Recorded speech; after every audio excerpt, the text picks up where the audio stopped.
And welcome to this all-new installment of St. Lucie Mets All Access, powered by ESPN 106.3 FM, along with Drew Apollonia.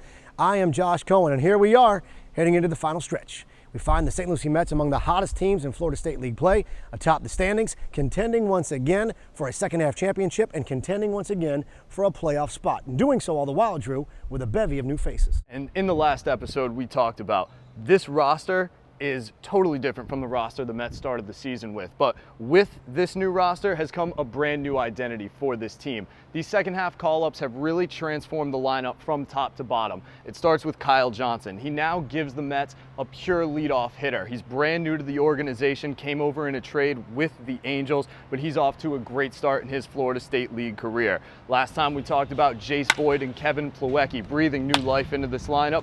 They continued their hot streaks, and they're not only putting up numbers themselves, but they're helping others in this lineup. Dustin Lawley continues to be the preeminent power hitter in the Florida State League, leading the league in home runs and extra base hits, one of the leaders in RBIs.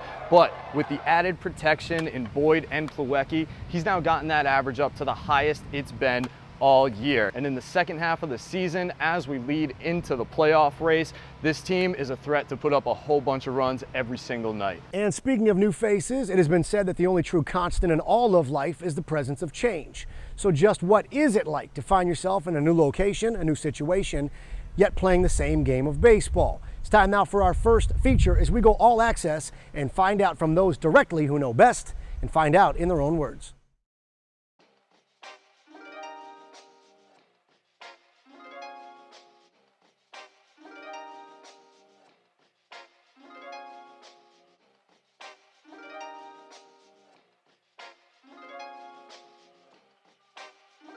I get a heads up the day before they get here.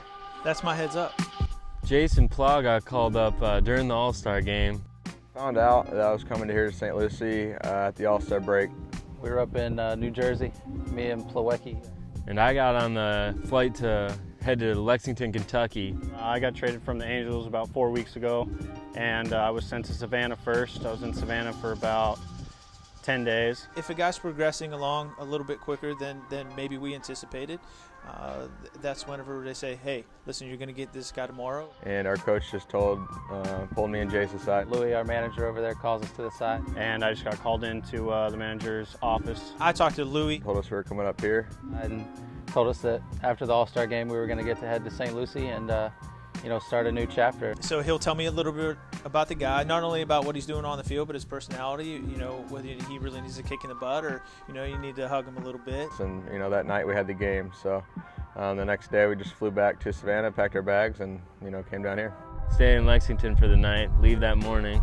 So it's pretty cool because I didn't expect it. They already called the guys up and kind of just 5 hours later say goodbye to them at the airport, right? Good luck in St. Lucie and see him the next day here, so it's kind of cool. And they actually played a joke on me at first, saying I had to take a drug test, so I had to stay on the road for a day, and we had an off day the next day, so they kind of gave me a hard time. But then he just said, no, you're going up to St. Lucie, you leave tomorrow, you're just going to drive down, it's about 4 hours, try to be there by 2 o'clock. It can be tough moving, middle of the season especially. You try to get all your things together, try to make sure you have everything situated. If you're on, apartment leases, all kinds of good stuff. You got to get it all situated before you leave. You got to be able to, roll with the punches, stuff like that happen. I mean, you're in one place. And then you're all of a sudden overnight, you're in a new place. Just had gotten settled in Savannah. Like I said, I was there for 10 days, just got unpacked, just got everything kind of unloaded. I had 3 t-shirts, 2 pair of shorts. I wasn't expecting to move entirely, so you have your whole life in one bag. And then I just had to repack and load everything into the car and head out. They sent all my stuff later on. I got all my stuff a month later. So it was just kind of like Christmas though. When you get all your stuff finally sent to you, you're like, all right, it's all your stuff you had anyway. It can be a little weird joining a whole brand new team really. They've been working out together and playing for 2.5 months by the time I got here. That was honestly probably the hardest part. In Savannah, didn't know anybody. Was there 10 days, finally got to know the guys, finally got comfortable with the guys, finally, made some friends and, had some people to hang out with. And then, you move up again and then walking into the clubhouse here, no idea who any of these guys are. I think the general chemistry takes over. you know, and the guy kind of comes in. Usually the guys come in, they're nice and quiet. Really, just for the first few days, you're really just kind of watching and seeing what everybody's doing. I mean, it's definitely different. You just kind of come in and kind of learn the ropes and kind of see where you fit in kind of within the group. You're kind of just tagging along. You kind of find another outfielder, like for me it was Lolly. And, you know, when he went to hit, you know, I just kind of walked out there to hit. You know, when it was time to go stretch, I went out and stretched. And, you know, it's a team thing. Like, you know, we're going to get along, like, eventually. So you just got to keep on going with it. You know, it's a family out here. I don't care what clubhouse you're in. It's a family. We all look out for each other. And it kind of, their personality kind of molds into the group somehow, some way. Starting over here in St. Lucie, you know, for the second half of the season, I mean, I kind of just looked at it as my first half stats and the second half was just kind of a clean slate. League to league, I haven't seen that big of a difference. You know, the players and everything, I think, from here and along the way are going to be, you know, fairly comparable. It's not really too difficult. And what makes it easy is the coaches that those guys have had prior have done a really good job at helping these guys develop to get to this point. You know, I think the approach that I have coming into, you know, a full season was just to stay consistent. Over a 145 game season, you're going to go through those ups and those downs. Try not to have too many ups and downs.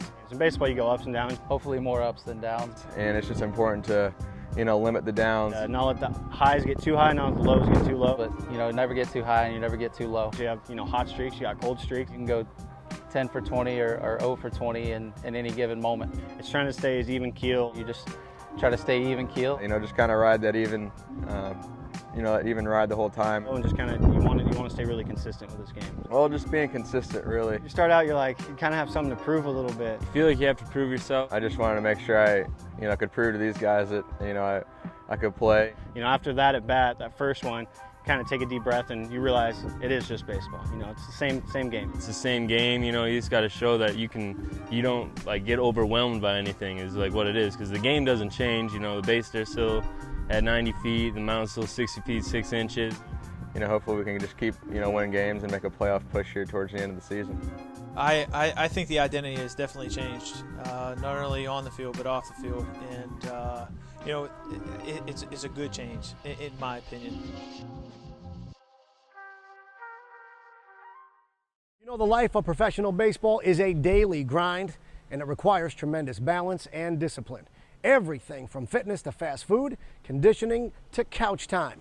One must work hard and then work even harder. And for this group of St. Lucie Mets, the man charged with keeping everybody on that grind is strength and conditioning coach Jake Henderson. Take a look.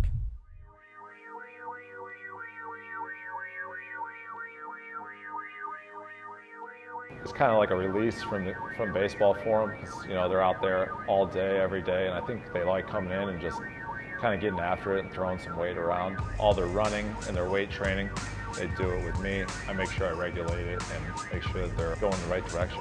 The main thing for me is to keep these guys in shape, get them stronger, get them more explosive, and keep them from not getting hurt. Get here around 12:30. Guys start coming in shortly thereafter, probably about 1 o'clock. Start doing their lifts before we go out for stretch. Around 3 o'clock usually we go out for stretch, pitcher stretch first, stretch those guys, and then they'll do their running and their agility work, whatever they have that day. And then I'll go over and stretch the position players right after that. If they have conditioning that day, then we'll knock that out. And then after batting practice, you'll have some more guys who will trickle in and do some more weight training. So just working with those guys, helping them with that. And then go out for pregame stretch around 6 o'clock and just kind of monitor that and make sure everybody's getting loose. The guys play the game, and that's about it, really. Position players, the program's pretty much the same. We try to keep it simple. The main lifts are, you know, squat, deadlift, stuff that is really going to help them. Some guys don't like really doing lower body. Actually, most guys don't, you know, especially position players. A lot of guys will try to get out of doing squats and deadlifts and stuff. They rather just do their upper body and look good, you know. They are starting to learn that, you know, chest press, especially in baseball, doesn't necessarily mean all that much. So maybe they do that in the off season, but luckily I don't have to see any of that. Pitchers, it's a little bit different. They do more running and more conditioning, and you know, their schedules are a little bit different, especially with the starters, and they're not going to lift nearly as much weight as what the position players would for their upper body. There's a few guys you just gotta kind of just back them down a little bit. You want them to bring the intensity, but you just kind of, slow them down a little bit. But you love to see it, Those are the guys that you love to see in here. Bowman, he's one. You got to tell him to calm down sometimes, and he's always going 100 miles an hour. Every repetition he does, as far as with his running and with his conditioning, it's always 110%. He goes as hard as you can possibly go. It took them a little while to warm up to me. Apparently I didn't know that in spring training they didn't like me very much. Apparently I did too much running, too much extra stuff, needed to just settle down. I could see where maybe they get a little bit agitated, but I think now they realize they just respect him, and he's not going to change. He's trying to do whatever he can to make sure he gets everything out of his baseball career that he can, and I think they respect him now, We have a program that's on the internet that they follow for the off season, but it's really on them. If they don't stick with it, that's their fault. It's their career in the off season. They get to spring training. I mean, we had guys show up one year. He looked about 70 pounds heavier, and who knows what he was doing the whole off season. You kind of shake your head, and you know that basically he's going to be working with you every day at 6 in the morning before everybody gets to the ballpark. And I don't even want to tell you what happened to him, but he's not around any longer, I can tell you that much. I mean, this isn't like 1965 where they don't lift weights at all and they just go out and play the game. I mean, we had, Syndergaard here, Bradford, those guys are squatting 400 plus pounds and they're doing it easily, perfect form. Lawley can lift so much ridiculous weight, and he's just like country strong. I think they'd be surprised at, how much some of these guys can lift, how much they can squat, how high their verticals are. A lot of these guys have 35-plus-inch verticals. I mean, these guys are explosive athletes nowadays. These guys get after it.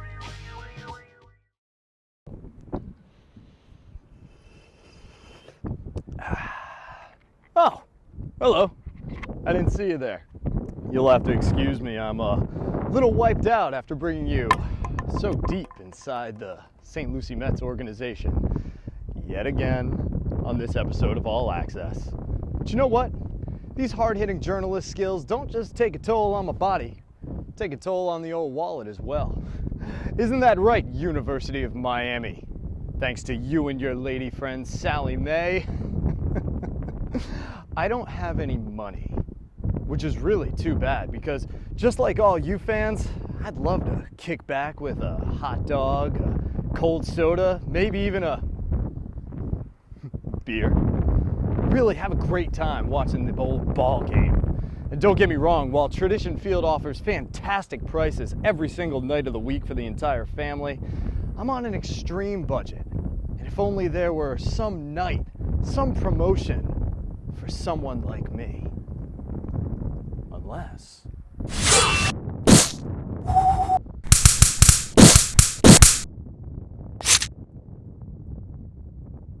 $1 Thursday, eh?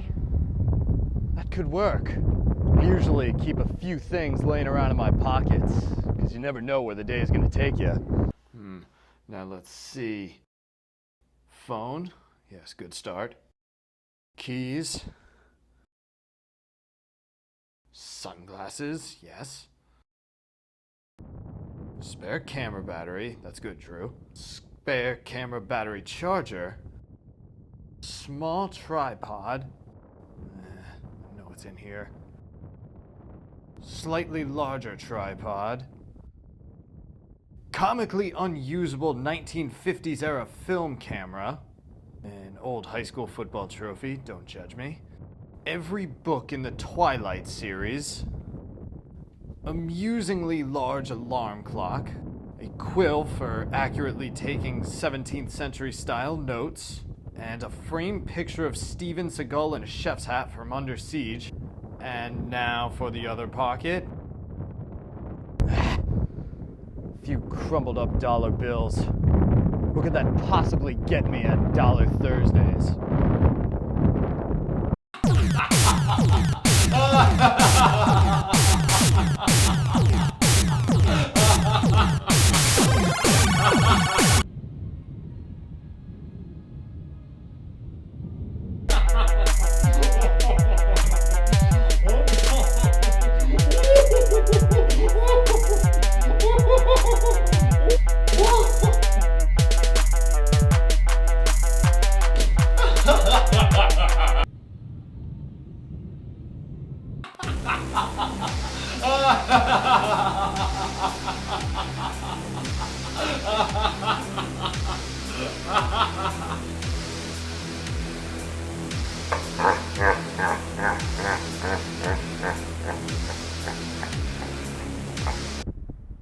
Wow, that was weird. For more information on how to have a totally normal, not weird at all Dollar Thursday, go to stluciemets.com, like the St. Lucie Mets on Facebook, and follow them on Twitter. And that'll just about wrap things up for this installment of St. Lucie Mets All Access, powered by ESPN 106.3 FM. For Drew Apollonia, I'm Josh Cohen saying thanks for watching. We'll see you next time.